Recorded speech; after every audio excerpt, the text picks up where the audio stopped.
Баршаға сәлем. Бүгін сіздерге жер сілкінісі туралы ең маңызды фактілерді айтатын боламын. Ең үлкен жер сілкінісі 1960 жылы Чилиде 9,5 балға жетті. Ол 10.000 километрге созылатын үлкен цунами тудырды.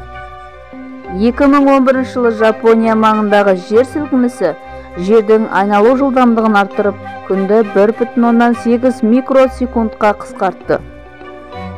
Жапония жыл сайын 1500-ге жуық жер сілкінісі болады. Инкалық архитектуралық ғылымдар сейсмикалық белсенділікке керемет төзімді болды. Инкалар қолданған тастан жасалынған бұйымдар бұрын-соңды болмаған ең үлкен жер сілкінісіне төтеп бере алды. 1985 жылы Мехикода болған 8 балдық жер сілкінісіне кейін жаңа туған нәрестелердің барлығы дерлік құлаған ауруханаларда 7 күн бойы тамақ, су, жылу және адамдармен байланыссыз тірі қалды.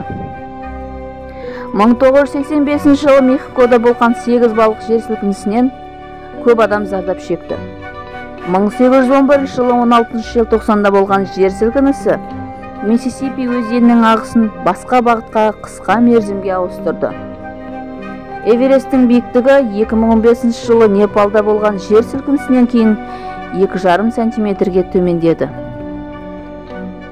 132 жылы қытайлық өнертапқыш сейсмограф жер сілкінісі кезінде мыс шарды айдаһардың аузына және бақаның аузына лақтыратынды шығарды.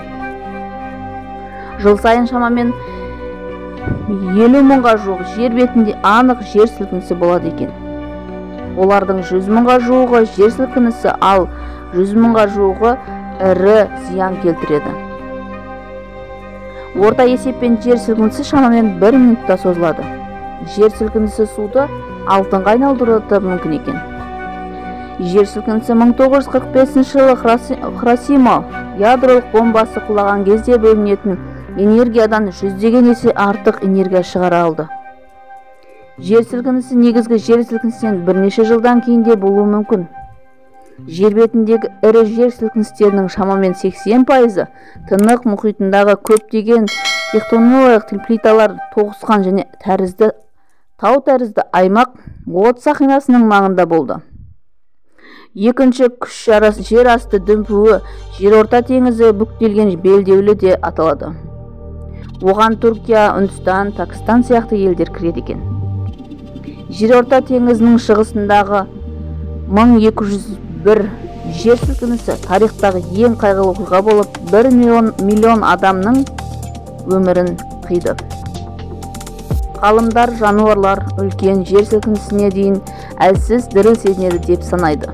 Жануарлар жер асты ауысымынан пайда болған электрлік сигналды сезінуі мүмкін. 2004 жылы Үнді мұхитындағы жер сілкінісі шамамен 10 минутқа созылды. Бұл ең ұзақ жер сілкінісі. Жер сілкінісінде су объектілері мен каналдарда ерекше иіс пайда болады екен. Бұл жер астындағы газдардың бөлінуінен туындайды. Жер асты суларының температурасы да көтерілуі мүмкін екен. Ай бетінің тербелісі ай сілкінісі деп аталады. Ай сілкінісі әдетте жер сілкінісіне қарағанда әлсіз. Әдетте жер сілкінісі геологиялық бұзылыстардың әсерінен болады. Бірақ көшкіндер, ядролық қаруды сынау және жанартаудың белсенділігі де жер сілкінісін тудырады екен. Ал енді сіздерге әлемдегі ең күшті 5 жер сілкінісін айтайын. Ұлы Чили, эпицентр Вальдивия, Чили, 1960 жылы, магнитурасы 9,10,5. Ұлы Аляскан, эпицентр Князь Уильям бұғазы, 1964 жылы, магнитурасы 9,2. Үнді мұхитындағы жер сілкінісі, эпицентр Суматра, Индонезия, 2004 жыл, магнитурасы 9,1 балл. Сендай, эпицентр Сендай, Жапония, 2011 жылы, магнитурасы 9 балл. Сверо-Курильскийдегі жер сілкінісі және цунами, эпицентр Камчатка, Ресей, 1952 жыл, магнитурасы 8,5, және 9 балл аралығындағы. Көріп тұрғандарыңыздай бар білгенімен бөлістім. Жер сілкінісі біздің аймақта болмай-ақ та қойсын, деніміз сау болсын, отбасымыз аман болсын. Берген ақпараттарым сіздерге құнды болып жатса,